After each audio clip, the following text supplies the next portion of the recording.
Assalamualaikum everyone, this is Yasmin Qureshi and today's topic of discussion is tetracycline, that is the antibiotic.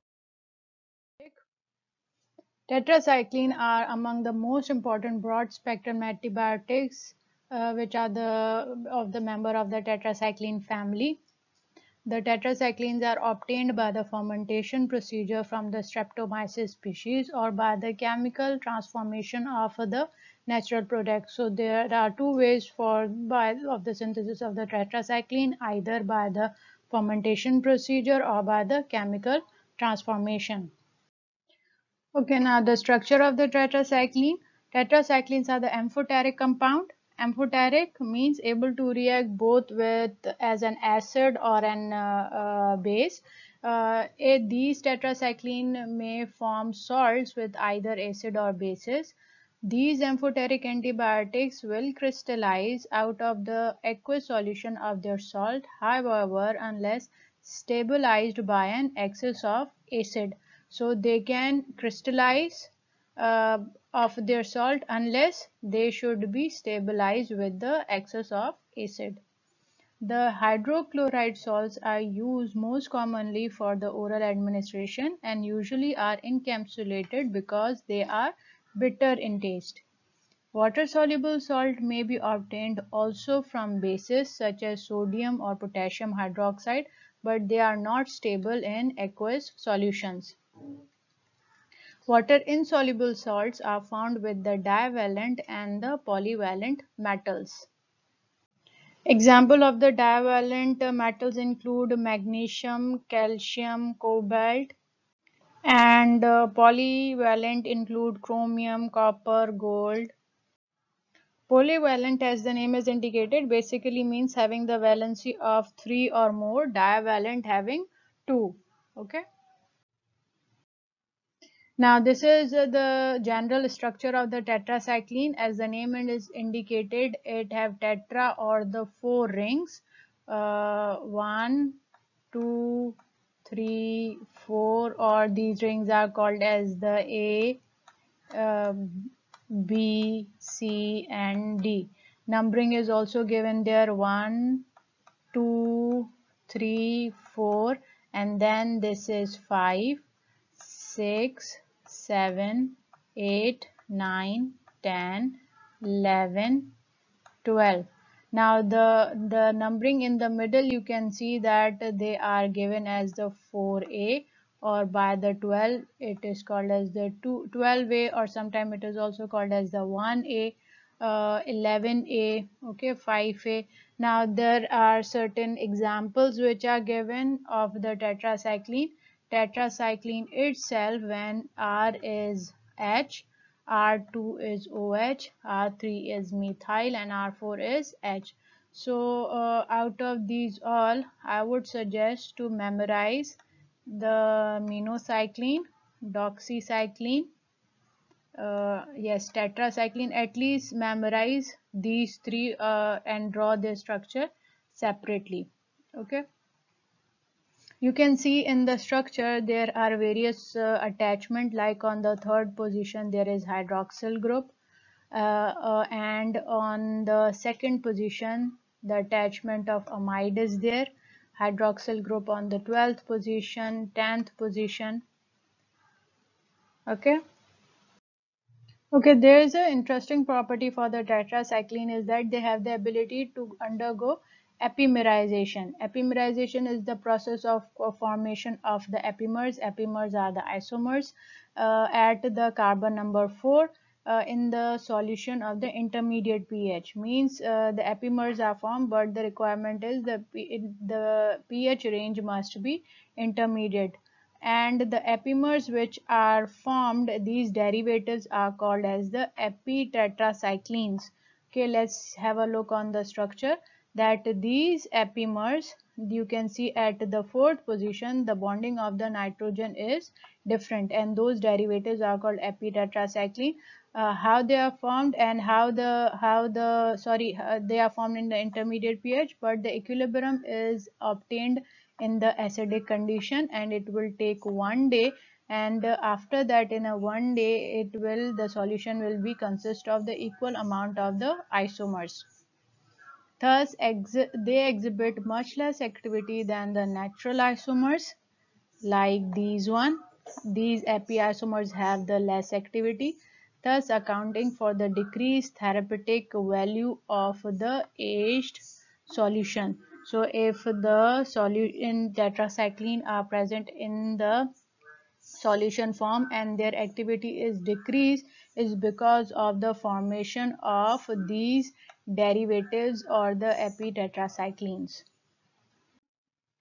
Now the structural activity of the structural activity relationship of the tetracycline, you can see the structure of the tetracycline and you can see the rings are distributed into A, B, C, D. That you can see the fourth over here is uh, the structure is almost the on the opposite side, but it doesn't matter. You can see the fourth page, the attachment is same, that nitrogen attached with the bonding, and the over here the epimers are possible. Now the first point for the structure-activity relationships are all derivatives containing fewer than 4 rings are inactive or nearly inactive. A ring substituent can be modified only slightly without dramatic loss of antibacterial potency. Means if in the A ring, if there is any modification, there will be loss of activity. The modification must be only slightly. Replacement of the amide at C2 with other functions, example aldehyde or nitrile, reduces or abolish the activity. Monoalkylation of the amide nitrogen reduces activity proportionately to the size of the alkyl group. Means longer the alkyl group, the activity will be reduced. Monoalkylation amide group, the amide group is the same of the C2 position. If there is one alkyl group is attached, activity will be reduced, and if the two alkyl group or three, the activity will be reduced proportionately. Aminoalkylation of the amide nitrogen accomplished by the Mannich reaction yields derivatives that are substantially more water soluble than the parent tetracycline and are hydrolyzed to it in vivo. So this point is saying if there is aminoalkylation of the amide nitrogen, means at the amide nitrogen at this amide nitrogen, if there is aminoalkylation, there will be more water solubility of the derivative than the parent compound and are hydrolyzed in when they checked its its activity, it is hydrolyzed in vivo. So Mannich reaction is basically is an organic reaction in which there is it consists of the aminoalkylation of an acidic proton placed next to the carbonyl functional group by the formaldehyde or the primary secondary amine or the ammonia. So this nitrogen, when it undergo aminoalkylation by any secondary amine or primary amine or the formaldehyde, this is done by the Mannich reaction. Next point is the removal of the 4-dimethyl amino group reduces activity even further. So you can see at the fourth position there is the amino with the dimethyl. If there is removal of it, there will be the loss of activity. Activity is largely retained in the primary and N-methyl secondary amine, but rapidly diminishes in the higher alkyl amine. So if there is a primary or N-methyl secondary amine at the fourth position, but rapidly diminish if the higher alkyl amines are there. Esters of the C12A over here, C12A, are inactive. Means instead of the hydroxyl group, if there is the ester formation, there will be results in the inactive derivative, with the exception of the formyl ester, which rapidly hydrolyzes in the aqueous solution.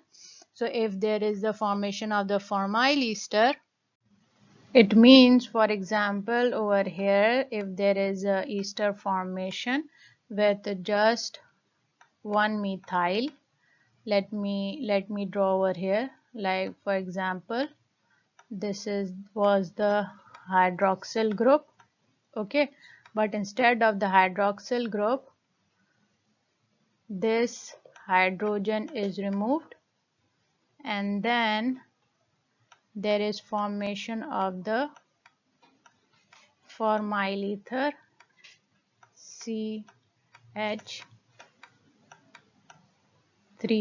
Okay, so if that is formed, which rapidly hydrolyzes in the aqueous solution, that derivative will be hydrolyzed in the aqueous solution. Alkylation at the C11A over this position leads to the inactive compound, means there will be the inactivation with the ester formation as C12-1 or C11-1, except the formyl ester at the 12A position. Dehydrogenation to form double bond between C5A and the C11A markedly decrease the activity, as does aromatization of the ring carbon to form the N-hydrotetracycline. So dehydrogenation to form the double bond between C5A and C11A markedly decrease. So means if there is the loss of the hydrogen, it will result in loss of activity. Which hydrogen? Between the C5A and the C11A, as does the aromatization of the ring C. You can see in the ring C there is no any double bond, there is no aromaticity in this ring. But if there is any aromatization in the ring C, there will also be the loss of activity. 5-hydroxyl group means only one if hydroxyl group at the fifth position, as in the oxytetracycline and the deoxytetracycline, may influence the pharmacokinetic property but does not change the antimicrobial activity. So means if at the fifth position, if the hydroxyl group is attached, it will not affect the antimicrobial activity, but the pharmacokinetic properties may affect, means such as absorption, metabolism, or any other pharmacokinetic property related to it. Strongly electron withdrawing group such as chloro in the LOR tetracycline and nitro, and the strongly electron donating group such as dimethylamino in the minocycline enhance the activity. Okay, the next point is the most fruitful site of the semi-synthetic modification of the tetracycline has been sixth position. So the sixth position is very important in the derivatization of the tetracycline. Neither the 6-alpha methyl nor the 6-beta hydroxyl group is essential for the antibacterial activity. Means over here, if there is a methyl substitution, or if at the sixth position there is a hydroxyl substitution, there is no any increase in the hydroxyl activity. In fact, doxycycline and the metacycline are more active in vitro than their parent compound as against most bacterial strains. So let's have a look on the doxycycline. You can see in the structure of the doxycycline at the sixth position, there is the methyl group present with the dashed bonding, and it is saying it is more active in vivo than the parent oxytetracycline or methcycline. That is this structure. You can see in the methcycline over here there is CH2 is present. So it is very important to see if there is the alpha beta substitution. The very change in their positioning may affect the antibacterial activity. Reduction of the 6-hydroxyl group also dramatically changes the solubility properties of the tetracycline. So if at this sixth position there is a hydroxyl group, and if it is reduced, then there will be dramatically change in the solubility property of the tetracycline. The greater lipid solubility of the 6-deoxy compound has important pharmacokinetic consequences. So if at the sixth position, if there is deoxy or the removal of the oxygen group, there will be the problem in the lipid solubility. Hence, doxycycline and the minocyclines are absorbed more completely following oral administration, exhibit higher fraction of the plasma protein binding, so better oral absorption, better protein binding, and have higher volumes of the distribution and the lower renal clearance rate than the corresponding 6-oxy tetracyclines. Means at the sixth position, if it's the oxygen is present or hydroxyl, there will be the less pharmacokinetic properties as compared to the position of the methylene or the methyl. At the sixth position, they have the better pharmacokinetic properties.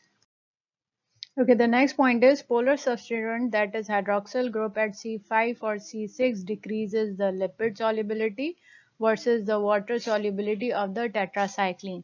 It means that if at the sixth position or at the fifth position there is hydroxyl group, there is decreased lipid solubility, but there will be increase in the there is decrease in lipid solubility, but there will be no increase in the water solubility of the tetracycline. But the sixth position is, however, considerably more sensitive as compared to the 5 for this effect. Means if at the sixth position there is a hydroxyl group as compared to the fifth position, there will be decrease in the water lipid solubility, but a decrease in the water solubility. Thus, doxycycline, you can see in the structure of the doxycycline that at the sixth position there is a methyl group, and there is a 6-deoxy of the oxytetracycline. Means in the this name is according to the basis of the oxytetracycline, that at the sixth position the hydroxyl group is removed in the doxycycline, has a much higher partition coefficient than either of the tetracycline and the oxytetracycline. Why? Because there is no any substitution of the hydroxyl group at the sixth position, but there is hydroxyl group at the fifth position. Non-polar substituent for example 7-dimethylamino, 7-chloro, or the 6-methyl have the opposite effect.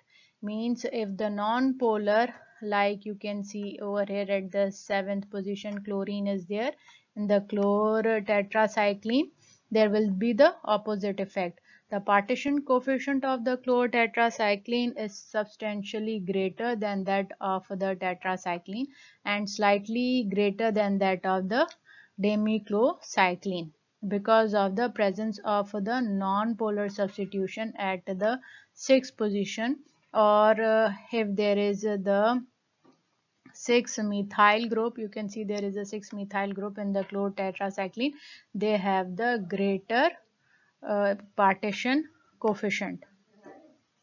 Interestingly, minocycline, that is 5-dimethyl 6-deoxy 7-dimethyl amino tetracycline, has the higher partition coefficient of the commonly used tetracycline. So in the minocycline there is 6 deoxy, means there is no any oxygen or the methyl group over there, as well as at the seventh position there is dimethylamino, that is the non-polar substituent, and that's why it has the higher partition coefficient.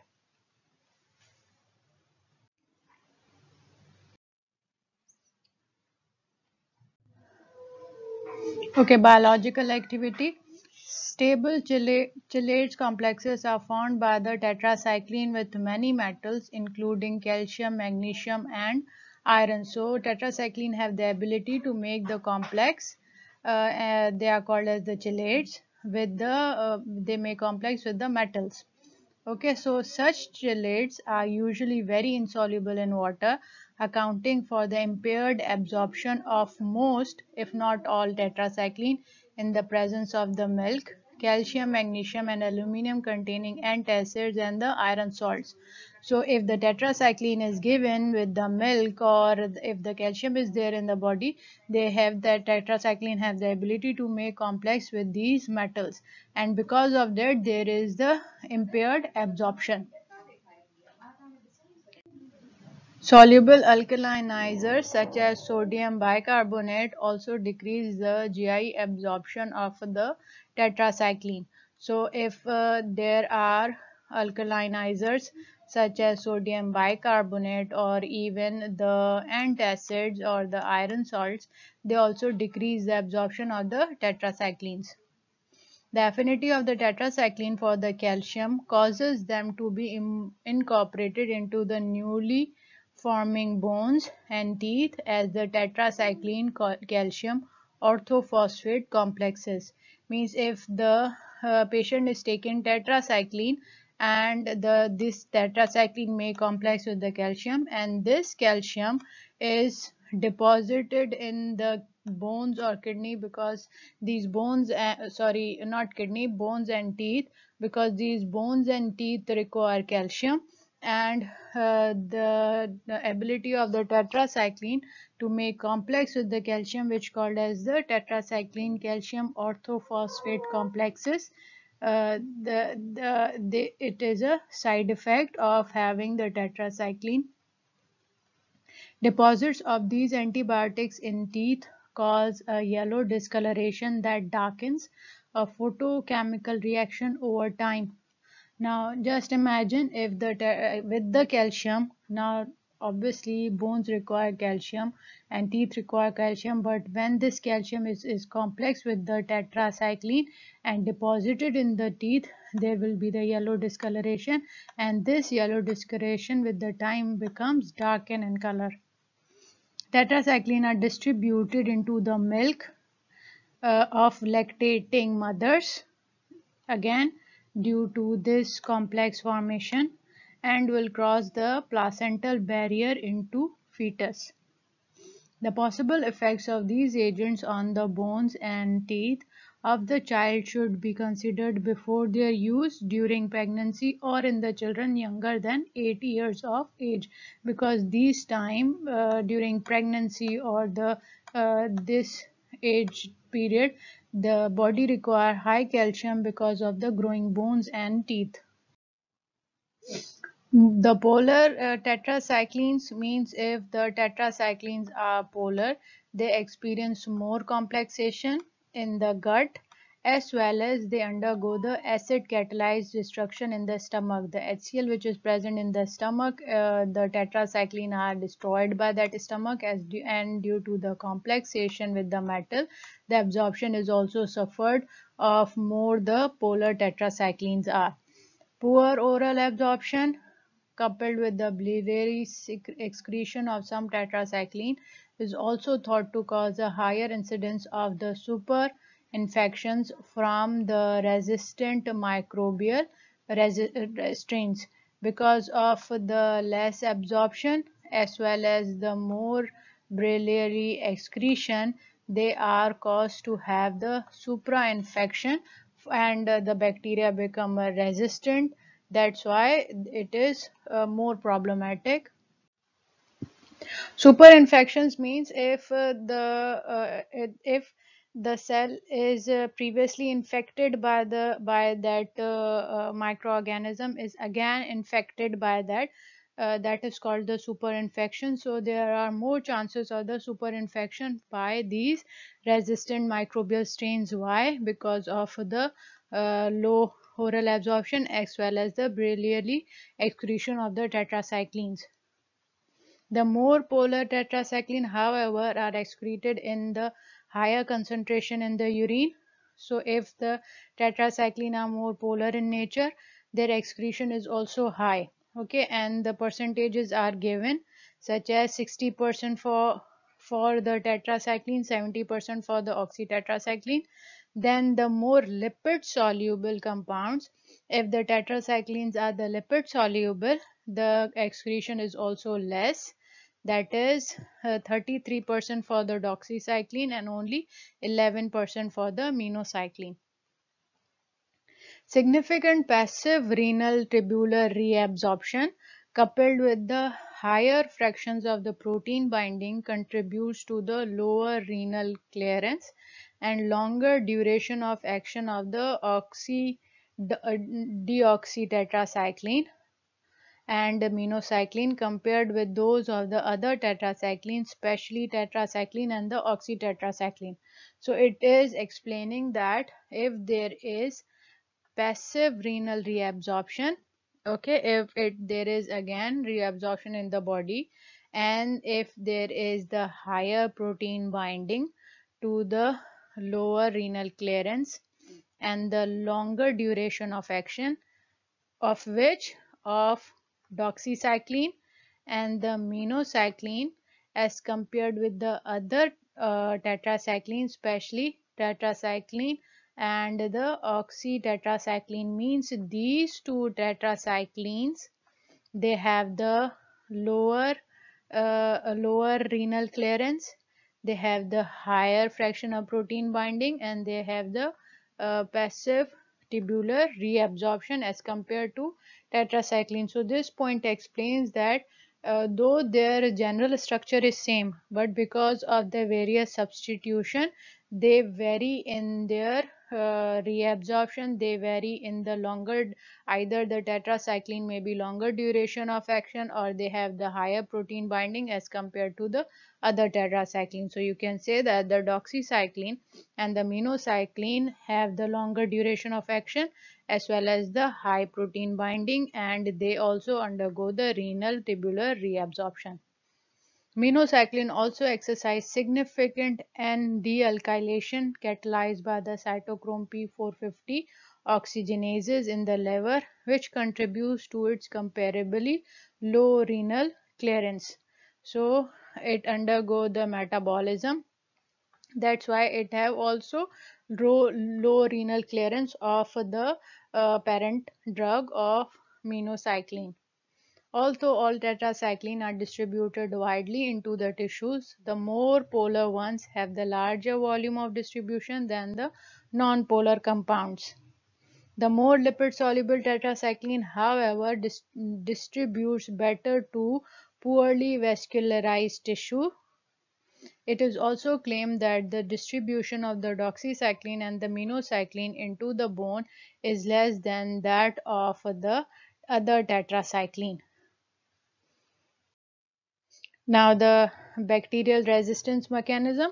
There are around three biochemically distinct mechanisms by which the resistance of the tetracycline have been described in the bacterial. First one is the efflux. We already discussed this in the other antibiotics also. Efflux mediated by the transmembrane spanning active transport proteins that reduces the intracellular tetracycline concentration. So the efflux is taking place. Efflux is just as a process that the bacterial cell is cleaning up the internal environment, including the toxin as well as the antimicrobial agent, and it taking out of the cell, taking out of the bacterial cell. So just imagine this is bacteria, and if the tetracycline is there, bacteria is causing the efflux of, or just like we clean our house and put out the garbage outside, in the same way bacteria cause the efflux. How? By the transmembrane spanning. Spanning meaning to cross, or means to cross or to take out by the membrane or active transport protein. Through these protein reduces these intracellular tetracycline concentration inside the bacterial cell. Another mechanism of the resistance is the ribosomal protection means these bacteria protect their ribosome, in which bacterial protein synthesis apparatus is rendered resistant to the action of the tetracycline by the inducible cytoplasmic protein and enzymatic oxidation efflux mediated by the plasmid or the chromosomal protein determinants. So first point is the efflux from the cell, okay, transmembranal. Third one is the efflux from by the plasmid or the chromosomal protein. Second is the protection of the ribosome, okay, so that at which the tetracycline is acting on it, it protect that part so that they are resistant to the action of the tetracycline. Okay, the mechanism of action for these tetracycline. First, this mechanism is suggested by the scientist called Albert.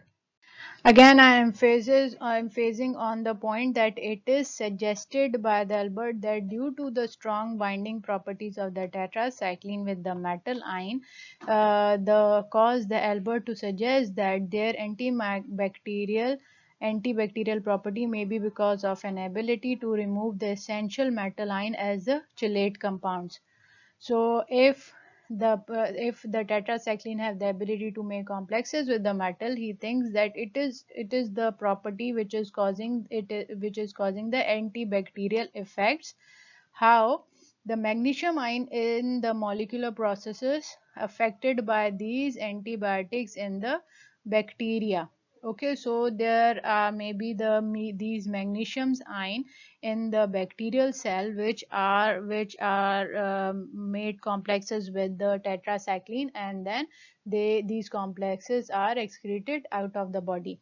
Second well-known mechanism is the tetracycline are specific inhibitors of the bacterial protein synthesis. How? Tetracycline also bind to the mammalian ribosomes but with the lower affinities, and they apparently do not achieve sufficient intracellular concentration to interfere with the protein synthesis. Now another problem with the tetracycline is they have the ability to bind with the mammalian ribosome also, but it has the lower affinity as compared to the bacteria. They apparently do not achieve sufficient intracellular concentration to interfere with the protein synthesis of the mammalian ribosome. The selective toxicity of the tetracycline towards the bacteria depends strongly on the self-destructive capacity of the bacterial cell to concentrate these agents in the cell. Tetracyclines enter bacterial cell by two processes, passive diffusion and the active transport.